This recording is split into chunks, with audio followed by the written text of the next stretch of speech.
এবারে যে গানটি গাইব, এই গানটি অরিজিনালি গেয়েছিলেন একজন সম্পূর্ণ ভিন্ন ধারার একজন শিল্পী। তিনি মূলত আধুনিক গানের শিল্পী নন, কিন্তু কিছু কিছু গেয়েছেন, কারণ তিনি সব ধরনের গান গাইতে ভালোবাসতেন। কিন্তু রবীন্দ্রনাথের গান তার জীবনের প্রাণ বলে তিনি রবীন্দ্রনাথের গানই সারা জীবন গেয়ে গেছেন। এবং তার ট্রেনিংয়েই আমি আমার রবীন্দ্রনাথের গান রেকর্ড করেছিলাম। আমি যখন রবীন্দ্রসঙ্গীতের অ্যালবাম করলাম, সুমিত্রা সেন তার ট্রেনিংয়ে আমি রেকর্ড করেছিলাম। এই গানটি আমার দাদুর সুরে সুমিত্রা সেন রেকর্ড করেছিলেন। এবং আমি যখন ওনার কাছে গেলাম, তখন আমাকে প্রথমেই বললেন যে তুমি বিনুদার নাতি, তোমাকে গান শেখাবো, এটা আমার জন্য এটা একটা ঘটনা। কারণ আমি যার কাছে শিখেছি, আবার তার নাতিকে আবার আমি শেখাচ্ছি, এই পরম্পরাটা ভাবতেই আমার খুব ভালো লাগছে। এবং এত আদরে আমাকে উনি শিখিয়েছিলেন, তার কোনো তুলনাই হয় না।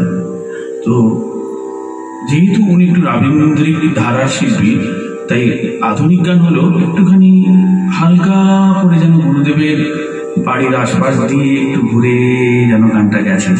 শুনলে বুঝতে পারবেন যে একটু রবীন্দ্র স্পর্শ আছে, কিন্তু তার মধ্যে আধুনিকতাও আছে। তো খুব ইন্টারেস্টিং গান। পথের ধারে ফুলের মতো তোমার সাথে আমার পরিচয়,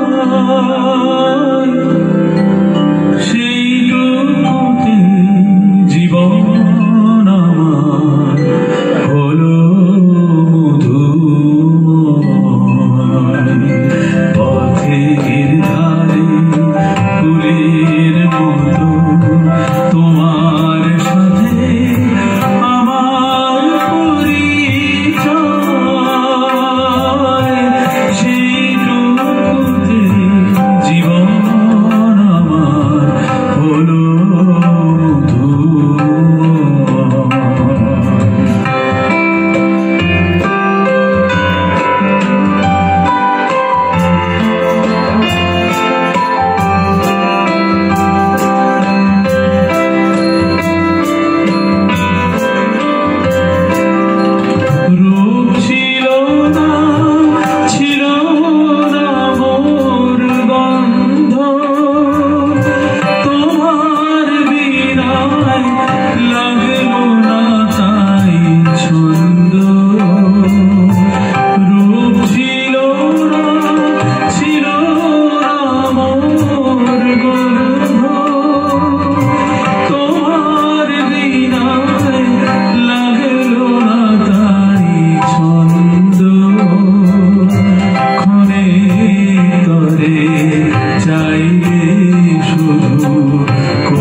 ধুলায় ধুলায়